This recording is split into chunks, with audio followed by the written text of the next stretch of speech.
Story 1. For a man like Marcus Thorne, a man of numbers, logic, and verifiable facts, ghost stories were just that, stories. The tales he'd hear on the radio during long drives were nothing more than the hallucinations of exhausted minds.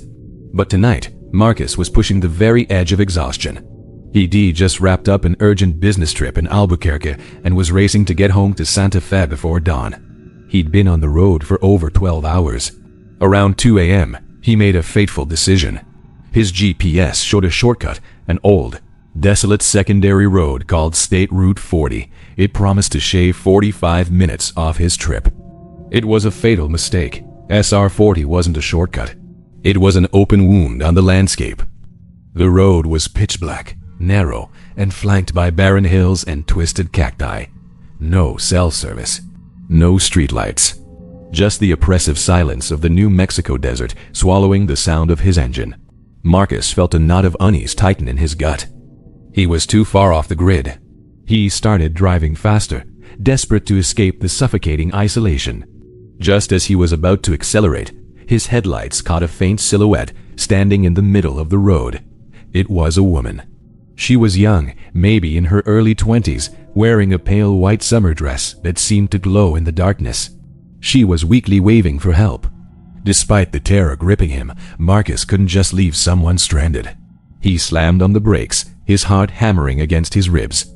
He rolled his window down halfway as she approached the car. She seemed strangely calm. Her face was pale in the headlights, her eyes large but completely empty, reflecting no light at all. "My husband was in an accident just ahead," she said, her voice thin and cold, devoid of any panic. "I need help. He's trapped." A deep sense of wrongness washed over Marcus. Her composure just didn't fit the situation. He tried to stay logical. "I'm not driving any further. Get in, I'll call the police from somewhere with reception." His offer brought not relief, but fury. Instantly, the young woman's face contorted. Her faint smile vanished, replaced by an expression of pure, obsessive hatred. "You're not calling anyone," she hissed, her voice morphing into a raw, gravelly sound, like stone scraping metal. "You must come with me." "You have to see what he did." She raised her arm, her slender hand pointing forward into the darkness. Marcus followed her gesture, and his blood ran cold. About 50 yards ahead, where only moments before there had been nothing but empty asphalt, a charred, overturned car materialized. It lay there, a mangled wreck, still emitting a faint wisp of smoke. It hadn't been there a second ago. As Marcus stared, he noticed the girl's hand was no longer human.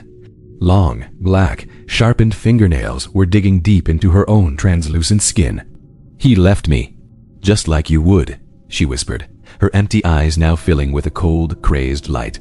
Sheer, unadulterated terror consumed him. Logic, science, everything he believed in dissolved into nothing. He couldn't trust his eyes, but his instinct for survival took over. He slammed the accelerator. The engine roared as the car lurched forward.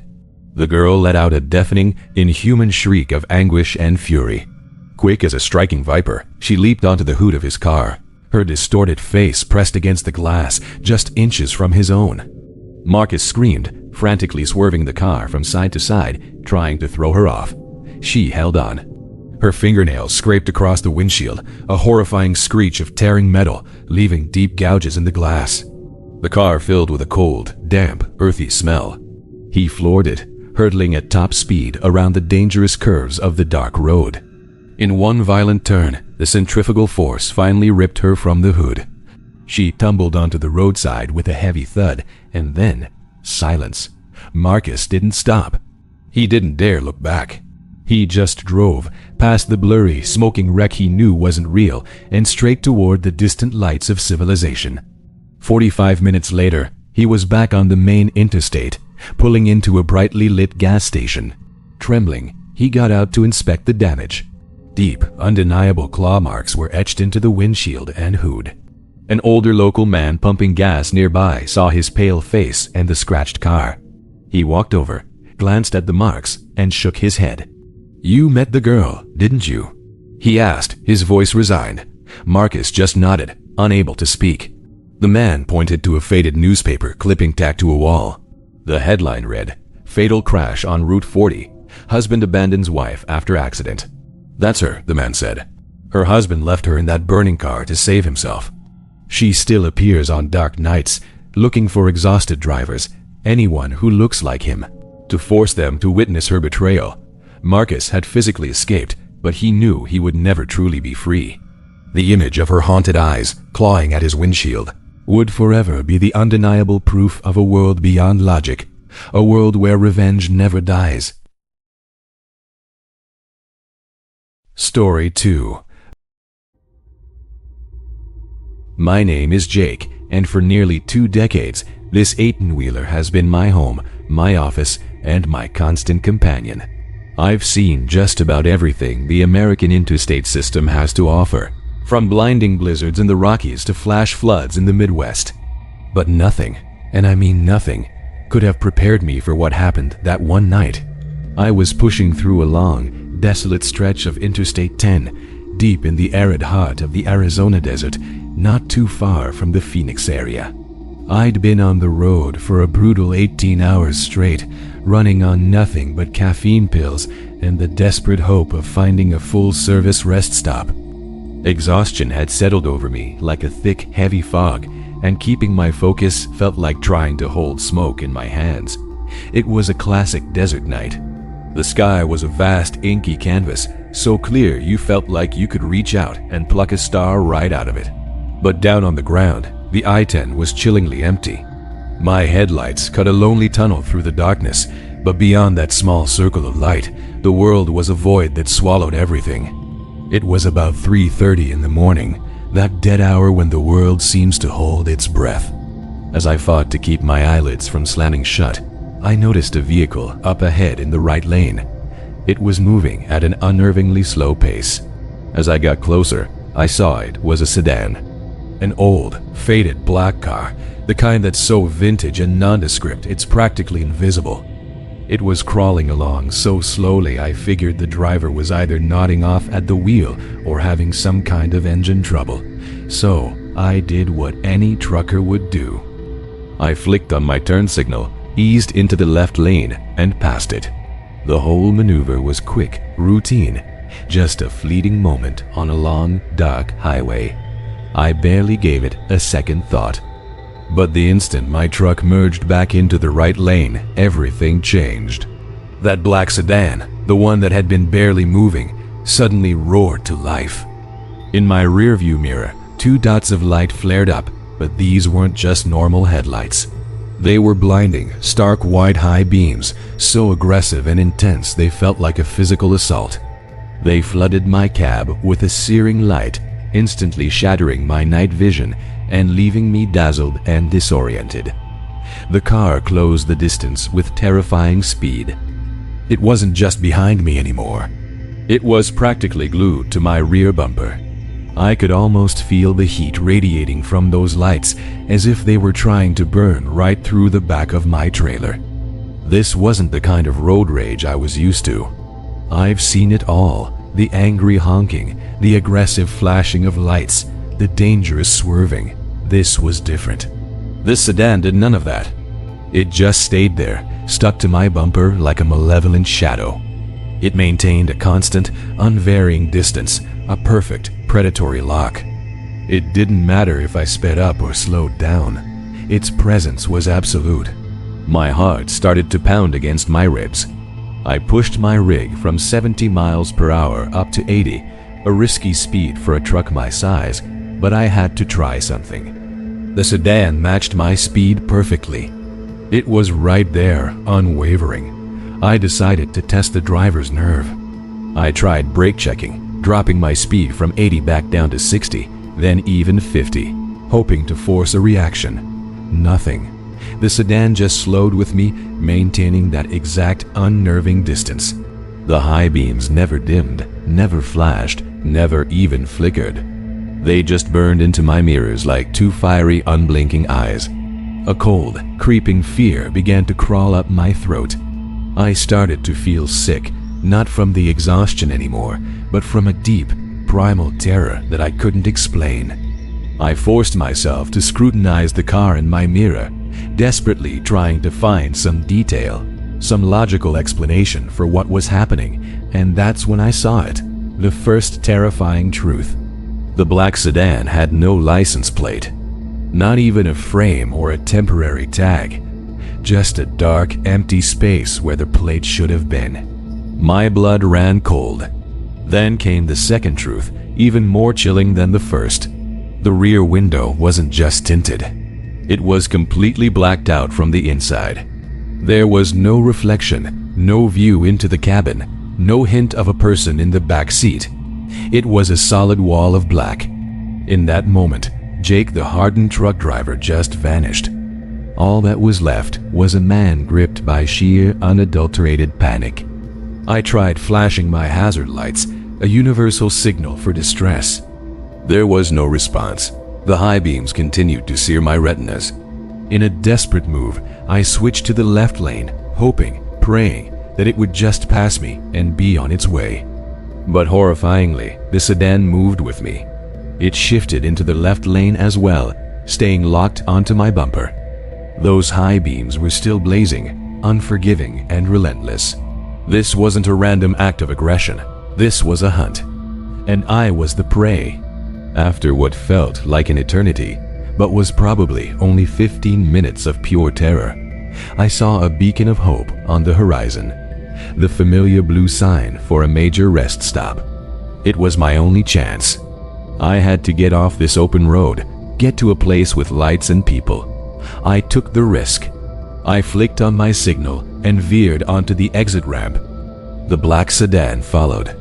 Its blinding high beams turned the curved ramp into a surreal, hazy tunnel of light. I barreled into the parking lot of the desolate gas station on the outskirts of Phoenix. Even here, under the supposed safety of bright lights, the place felt eerily vacant, a ghost town in the middle of the night. I parked my truck directly under a flickering halogen pole, the brightest spot I could find, my eyes frantically scanning the lot for any sign of human life. There was no one. And then, the black sedan slowly rolled in after me. It didn't stop at a gas pump. It didn't pull into a parking spot next to me. It crept slowly, silently, to the furthest, darkest corner of the parking lot. And it parked there, facing me. Its high beams remained on, a direct, piercing glare aimed right into my cab. No one got out, no doors opened. I couldn't even hear the sound of its engine.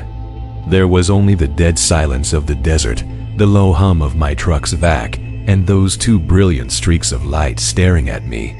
This wasn't some angry driver waiting to get out and start a fight. This felt like something else entirely. It felt like an entity, just waiting. My hands were shaking so badly I could barely hold my phone.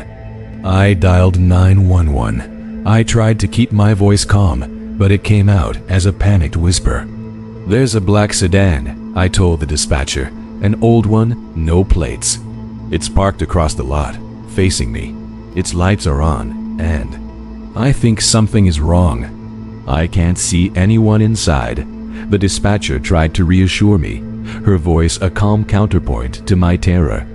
She said they would send a patrol car to investigate. The wait was agonizing. I sat there in my cab, drenched in a cold sweat, my eyes locked on those two white-hot eyes of light. They didn't blink. They didn't move. They just stared. About 5 minutes later, the suffocating tension was suddenly broken. Faintly, in the distance, I heard the wail of police sirens.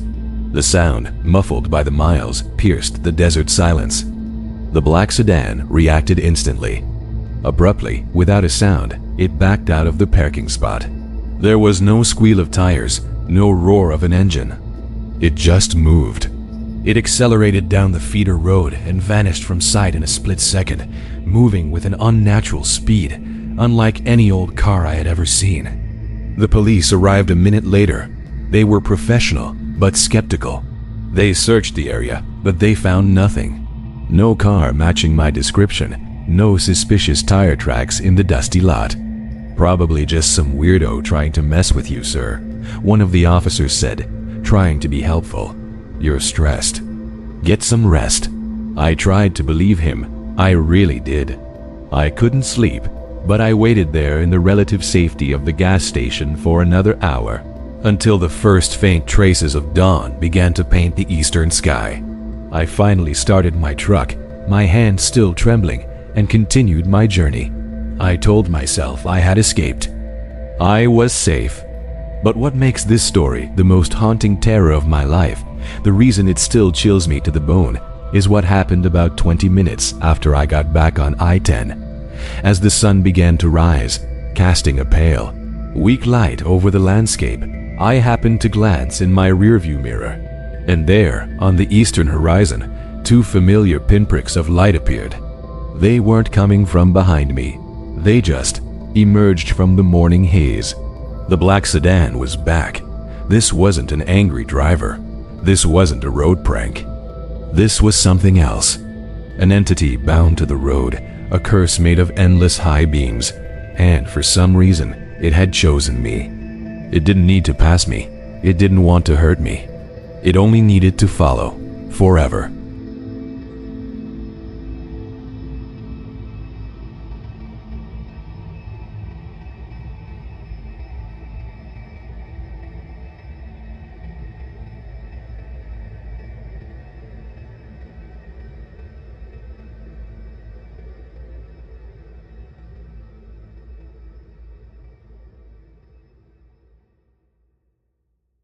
Story 3. The Pacific Coast Highway, or Highway 1, is famous for a reason. It's undeniably one of the most beautiful roads in the world, a place where the sun-scorched mountains of California seem to tumble directly into the vast expanse of the Pacific Ocean. But as daylight fades and night takes over, that breathtaking grandeur twists into something else. It becomes a deep, chilling sense of isolation. My name is Eleanor. I was 20 years old at the time, still in college. I was riding in the passenger seat, my cousin Chris at the wheel. Chris was 28, and he was driving us back home. Our little sedan was cruising south, making its way from Monterey back to Los Angeles after a fantastic weekend getaway. The clock on the dashboard was ticking close to 1 in the morning. Chris had been driving for nearly 3 hours straight, and you could see the fatigue setting in around his eyes, even though he was fighting hard to stay sharp. "Almost there, little cousin," Chris said, his voice laced with relief. "Only about 2 more hours until home. You know, after what Jake went through on the I-10, I swear this Highway 1, as dangerous as it is so much better." I took the last satisfying sip of my soda, the carbonation of fizzy burst of energy that made me feel refreshed and cheerful. We had already made it through the most treacherous part of the drive, that winding, cliff-hugging section through Big Sur with all its deadly turns. The road ahead now was just rolling hills and sparse patches of woods clinging to the mountainside. It was in that moment, in a flash of thoughtless, random impulse, that I looked down at the empty plastic cup in my hand. I didn't want to leave trash in the car. It seemed simple enough. So I lowered the passenger window and, without a second thought, I tossed the cup out into the night. But the cup didn't just fall to the roadside like I expected. Instead, the wind caught it, and it drifted lazily across the empty highway, right into the opposite lane. And that's when it happened. It collided with the side of a van that was traveling in the opposite direction, almost perfectly parallel to us. The impact was just a soft thwack, barely a noise. But in the quiet of the night, with only the hum of the engine and the rush of the wind, it was loud enough to cut through everything. The vehicle was an old, white van, the kind you might see used for utility work or small cargo deliveries. It looked weathered and beaten. Chris let out a heavy sigh, a sound filled with a mix of dread and pure frustration. "Eleanor, what are you doing?" "On Highway 1, of all places." But before he could even finish scolding me, the white van reacted. And its reaction was anything but normal. It didn't just tap the brakes.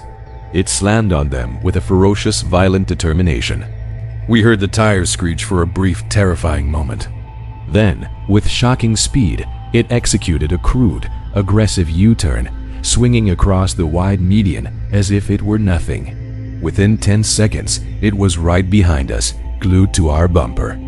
Its headlights, old and yellowish but horrifyingly intense, immediately flipped to high beams. The light flooded our car, completely blinding us in the rearview mirror. This wasn't some ethereal glow like the one that haunted Jake's story.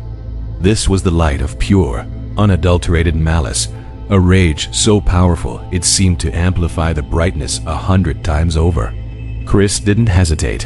He floored the accelerator. "Hold on tight," he yelled, his voice strained. Our small sedan lurched forward, engine screaming. The white van matched our speed instantly, staying so close I thought it was going to hit us. It maintained a gap of maybe half a meter, a terrifyingly small space. Then it started swerving, trying to get around us on the left. Chris hugged the shoulder of the road, trying to keep us safe, but the van was relentless. It stayed right on us, a predator locked onto its prey. For 5 minutes, we were trapped in this chaotic, breathless dance of tension. My heart was pounding so hard I could feel it in my throat. I was completely frozen in my seat, staring into the side mirror at the monstrous vehicle behind us. Finally, on a wide curve in the road, the white van found its opening. It surged forward with a burst of speed, pulling up parallel to our car. The two vehicles were now racing side by side, just inches apart. I could hear the whistle of the air being squeezed between the two metal bodies. It was a sound I'll never forget. "Hey, back off," Chris yelled, laying on the horn, the sound blaring uselessly into the night. And then the driver's side window of the white van rolled down.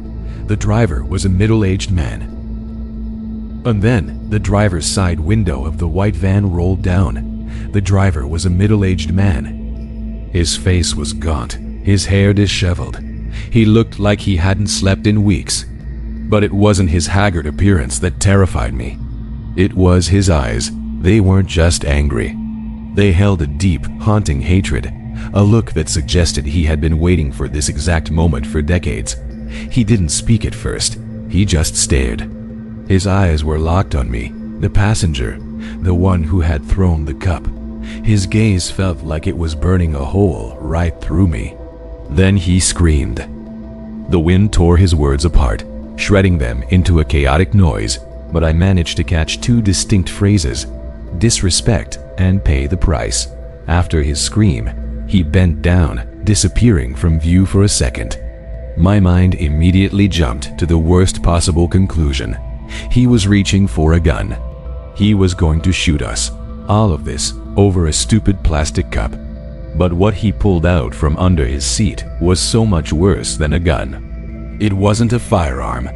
It was a grotesque object, long and thick, wrapped in a filthy piece of cloth. As he tossed the cloth aside, the faint moonlight caught the object, and I saw what it was. It looked like a rusty piece of metal that had been fused with some kind of organic matter, something that resembled a large, cracked, fossilized bone. It had been clearly fashioned into some kind of makeshift weapon, a horrifying bludgeon. He raised this thing high above his head. His face twisted into a maniacal, utterly inhuman grin. It was the smile of something that had lost all connection to sanity. "Watch out!" Chris screamed. He yanked the steering wheel, trying to swerve away, to create some distance, but it was too late. With terrifying force and a deafening crack, the weapon slammed into the side of our car, right next to my window. The sound wasn't the normal clang of metal hitting metal. It was a wet, sickening sound like the crushing of bone. It was the collision of flesh and metal slamming against our car's frame. Our car was thrown into a violent swerve. We almost lost control completely. Chris cried out in pain. Shards of glass from the side mirror, which had exploded on impact, had peppered his arm. The force of the blow threw me sideways against the door. The window didn't shatter, thank God, but the car's body was now deeply dented. I looked over in horror. Chris was shaken, blood trickling down his arm, but he was fighting the wheel, desperately trying to regain control of the dangerously fishtailing car. And then, the ultimate horror unfolded. The white van fell back slightly, then it accelerated. speeding ahead of us. As it passed, I got one last, clear look through its driver's side window.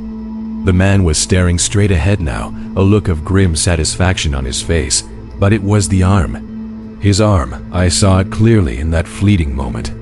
The appendage he had used to strike our car, the thing that held that terrible weapon, was not a human arm. It was longer, skinnier, a disgusting yellowish gray color. And where the metal object ended, there wasn't a joint or a hand. There was just a patch of crushed, sticky-looking flesh that seemed to be clinging to the van's door handle. And most terrifying of all, as the van pulled away, I saw something in its rear window. Where the back glass should have been, there was just blackness, but pressed against it from the inside was a face. A distorted, desperate face was staring back at me.